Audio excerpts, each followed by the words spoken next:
We just wrapped up watching John Cena's final match at Saturday night's main event. So instantly, we're going to go ahead and rank all of his matches from 2025. But we're going to jump straight into things. Yeah, let's kick things off where we started the year at the Royal Rumble. This is the first time we've seen John Cena in ring action, and yeah, this Rumble was a pretty solid one. Obviously, this is a Royal Rumble, so there's multiple people besides John Cena in this match, so it's not really just a John Cena match. But this year's Rumble was a pretty solid one. Not the best Rumble by any means, but I probably still would put in that mid tier, probably around a B tier, I think. Yeah, I think B-tier is definitely fine for it. They had the really cool ending sequence with Jey Uso where it looked like Cena was gonna get the win, but then Jey Uso kind of goes over the top rope and super kicks him off and everything. Yeah, really cool match and ending, and yeah, I really liked it. Yeah, Cena kicked off the year very strong and continued that into the Elimination Chamber, where he ended up winning the Chamber and eventually getting the heel turn as well. But yeah, the Elimination Chamber match with Cena was a really good one. We've seen him and Punk go at it, which is a really nice touch and kind of, I guess, a hint for what we get to see later in the year. But yeah, the Elimination Chamber match, again, another good one for me. Obviously, if you include the heel turn, the stuff that happened after, definitely goes up. But for me, I probably would put it maybe an even A tier. I think that match was really fun, and just the way everything kind of unfolded towards the end was really well put together. Yeah, I really liked it as well. I love the ending with Seth Rollins being already eliminated, but hits the stomp on CM Punk to kind of put him to bed to let John Cena get the win there. And it was also really cool how Cena got in, where typically you have to have a match to get in, where he kind of just came in. He was like, "Look, I'm John Cena. I'm just putting myself into this match. And some of you might not like it. Some of you may like it. But I'm going to be in it regardless." So cool stuff from Cena to kind of maybe show a sign or two of him turning heel before he actually turned heel. Yeah, so we're agreeing on A tier? Yeah, I like it. All right. But then after the heel turn, his first match as a heel would be at WrestleMania 41 in the main event of Night 2 versus Cody Rhodes. This one obviously going to be talked a lot about the Travis Scott interference and everything that kind of happened. No Rock appearance, which really sucked. But overall, the match wasn't amazing. Probably not the D tier, but I probably still would put it C tier. I probably would put it D tier just because of the expectation that the match did have, being that it was the main event of Night 2 and it's WrestleMania. So, I mean, it has that added expectation. Triple H, for whatever reason, added the extra wrinkle of adding Travis Scott to it. Obviously, the inclusion of him at Elimination Chamber kind of had everyone intrigued, and they were like, okay, Travis Scott, like, that's kind of weird, but, things could work. And then at WrestleMania, once again, people are like, okay, really weird, but maybe it could still work, maybe. But then we never seen him again, and the relationship turned sour. So yeah, I think I'd put a D tier personally. Yeah, for me, the only thing I was really saving it for the C tier was just that it was the 17th title win, so I will give it to that, but also don't mind putting it in D. I think that's fair, just like you said. Underwhelming, under expectations. Yeah. But then we had the first big rival that Cena would face, and that would be Randy Orton at Backlash in St. Louis, giving Randy the home field advantage. I believe this is the first time we got the start of R-Truth feud, where he would try to help Cena, but kind of cost them, or cost Randy. So yeah, it was kind of a lot to kind of build off that match and just to revisit the Randy Orton feud. But yeah, where do you think we put this at? Yeah, the R-Truth part would obviously play into our next match that we're going to get into. But as for this match, I mean, there's a really cool callbacks going into this one. This is probably the best match of his heel run part of this year. So probably up there with Rumble and B, I think. Yeah, I was thinking C, but I think this match was a little bit better than what I remember as well. They have their moments. It's obviously not going to be a 5-star clash between the two, but yeah, I think they did a very good job of just trying to tell the story of what the history of them two, and then also the introduction of R-Truth and where he would fit in for the year. I guess was a good little touch, but yeah, I don't mind a B tier here. No. And as mentioned, we had the Saturday night's main event match with R-Truth, which would lead to him eventually being fired a few days later. But yeah, we have the R-Truth versus John Cena at Saturday night's main event. Yeah, the first one, if I'm not mistaken, at least the first one was not the great one. The first one was the good one. Sorry, the second one is actually the one where he gets DQ. So actually, this one was the good one. So this one, I mean, I say good, but it's R-Truth and John Cena match in 2025. But I will put it C tier. Just a good, fun match for what it was. Obviously, it's on Saturday night's main event, so the expectation of it being really good was already off the board, kind of, for Saturday night's main event. And then being that it was Cena and R-Truth, it was just something that the fans really wanted, and they probably just gave it to us just to kind of shut us up, kind of. Yeah, it was a fun one. It wasn't a very long one, so it didn't do too much harm to the show. But yeah, not a fantastic match. So yeah, I think C's fine. I think it is better for what it's worth than the WrestleMania match with all the expectations behind it. But we would see John Cena go into tag team action, teaming up with Logan Paul and versus Cody Rhodes and Jey Uso at Money in the Bank. This one, another one that was kind of just whatever, not too much hype going into it. I don't believe we've seen too much of Cena going into the show. I don't think so. So yeah, it wasn't an amazing match, but an okay one at the very best, I think. Yeah, I think it's going to go right there with R-Truth in C tier. It was fine for what it was, putting the spotlight on Logan Paul. He doesn't get enough of that, apparently. So, yeah, we had to give him an extra one with Cena. And this won't be the last one, or the second to last one, or the third to last one from Logan Paul. Yeah, then as mentioned earlier, we have the rematch between R-Truth and John Cena, where R-Truth would come back as Ron Killings for a very short-lived time, and yeah, it would end in a DQ. So not too much to talk about this one, but where do you think this one falls? I'll probably just go into D tier. Nothing much to really go on about this match. The whole thing is based around the DQ, and R-Truth kind of got tired of Cena's heel gimmick, and that's kind of what led to it was that. So not great. Yeah, it felt very forced and very kind of just shoved together real quick. But yeah, I'm glad that this didn't take up too much time of the Cena heel run. But then we got back into some old rivals, going to Night of Champions, one of Cena's favorite matches apparently, and that is him versus CM Punk in Saudi Arabia at Night of Champions. What do you think about this one? Yeah, I know this one kind of splits people. Some people didn't like it. Some people did like it. However, I really, really enjoyed this one. I loved it. I would probably put it in A tier, but if you wanted to put it in B, I guess that would be fine. But I would put it in A tier personally. Yeah, for me, this match, I think obviously it has the expectation of being better than what their previous matches was, when that was never what it was going to be. But it was still a very solid one. I think it still could have been better. But I will say it probably is the best former callback match that we've seen of Cena this year. So I will put it in A, but I think it's just in there, and I think it's only up there as well because of what CM Punk was willing to do for this match, because everything that he went through. Yeah, there's only one callback match that will be higher ranked than this one. Okay. But next up, it is going to be the SummerSlam match, where we're seeing John Cena finally turn face once again, and he would have his match versus Cody Rhodes, and he would end up losing the world champion. Where we put this one at?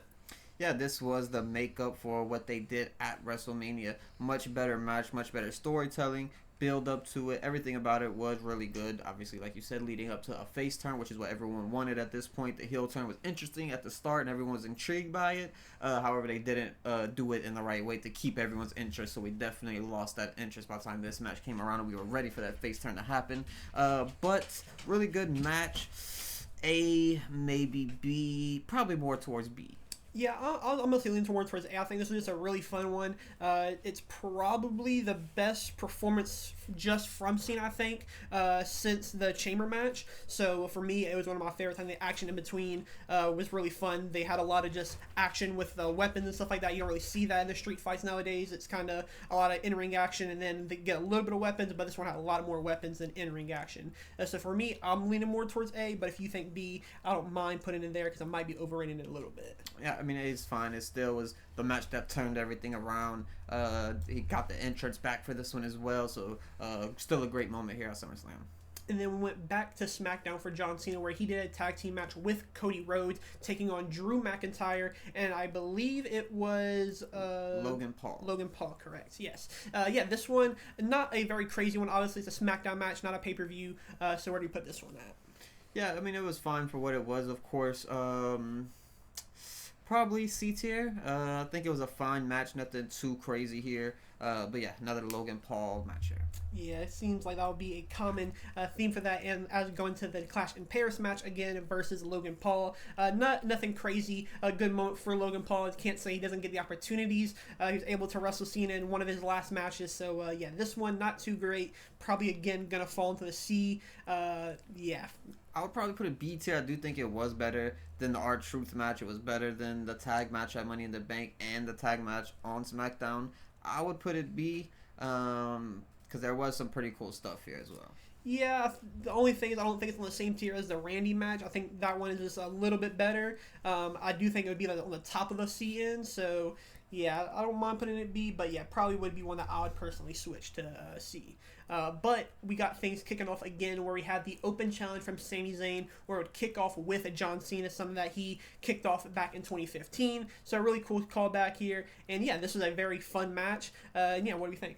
Yeah, probably gonna be an A tier. I mean, started off the open challenge once again, where eventually Sammy would lose to Ilya, who's right now going on an amazing run, just kind of tearing it up on SmackDown. He's kind of the main attraction to SmackDown right now to watch every week, and it's all because of Cena coming back to SmackDown for his final appearance, giving Sami Zayn the okay to kind of continue the tradition of the open challenge.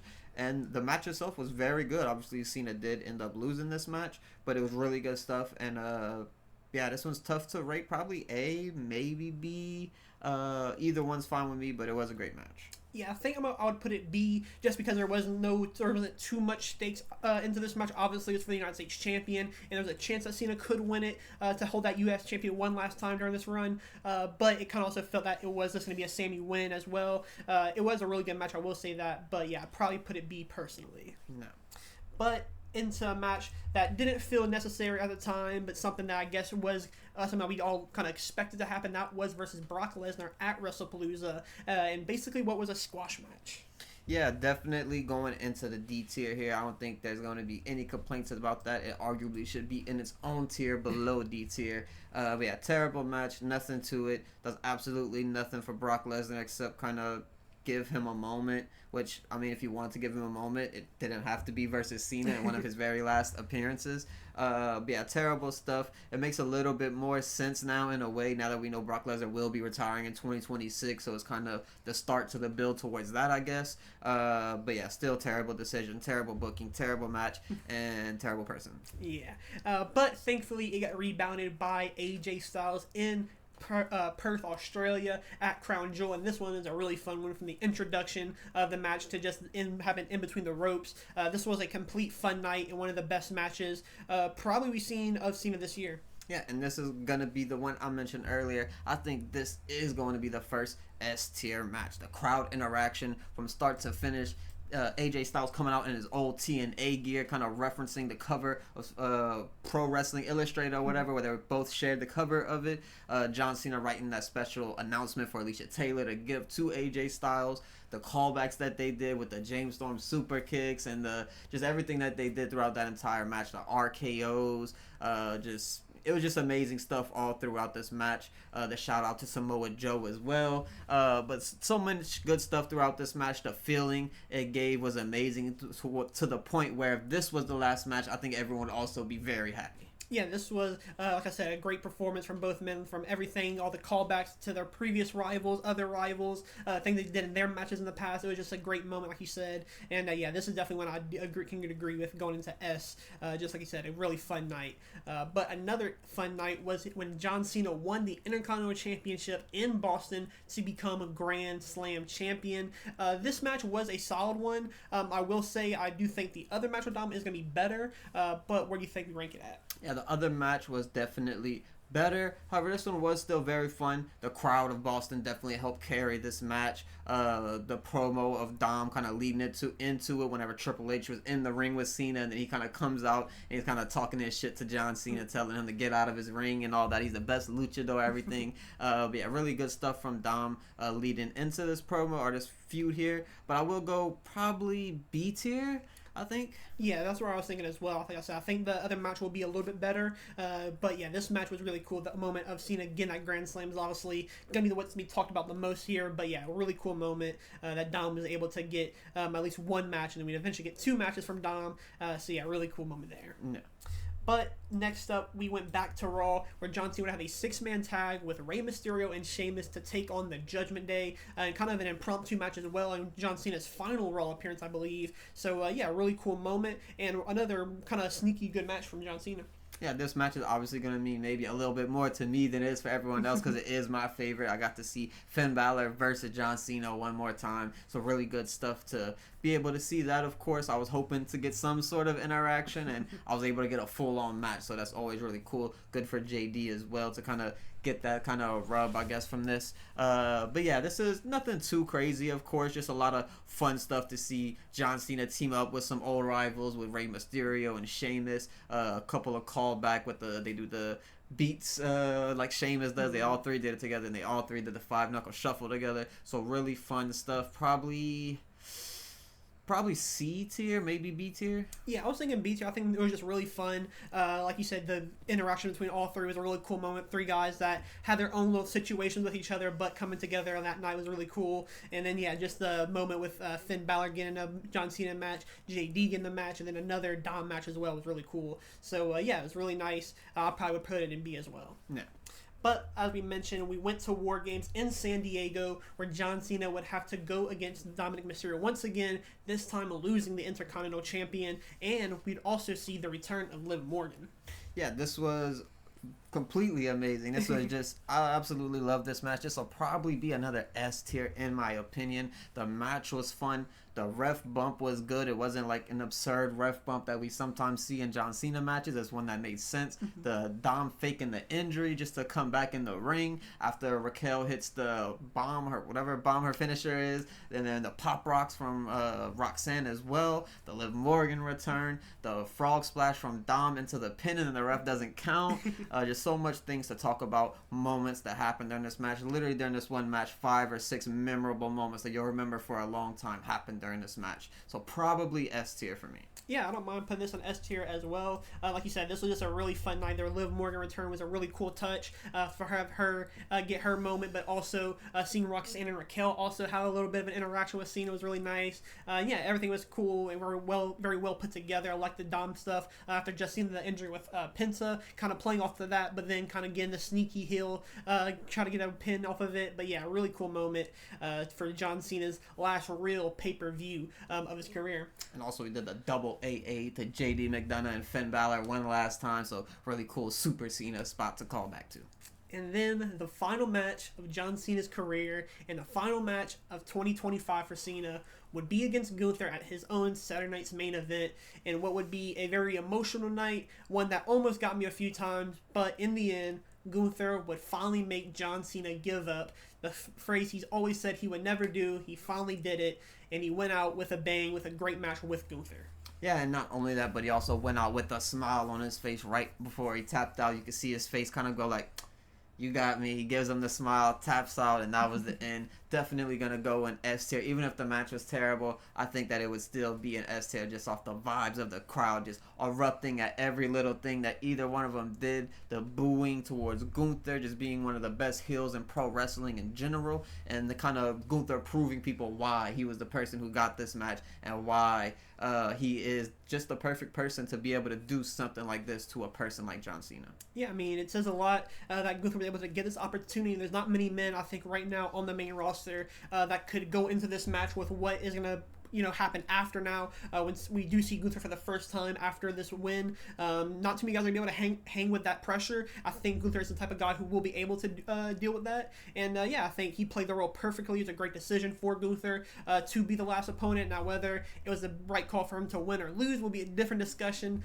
But yeah, this was a very fun match. Like I said, the emotions were very high tonight. Obviously, everybody's not the same way, I think. But yeah, a great way to send off John Cena in what would be his very final match. Yeah, and there's no better way to end the video than with that match, because that is going to wrap up not only the video, but John Cena's WWE in-ring career. We probably will still see him quite a bit, but yeah, his in-ring career is officially over.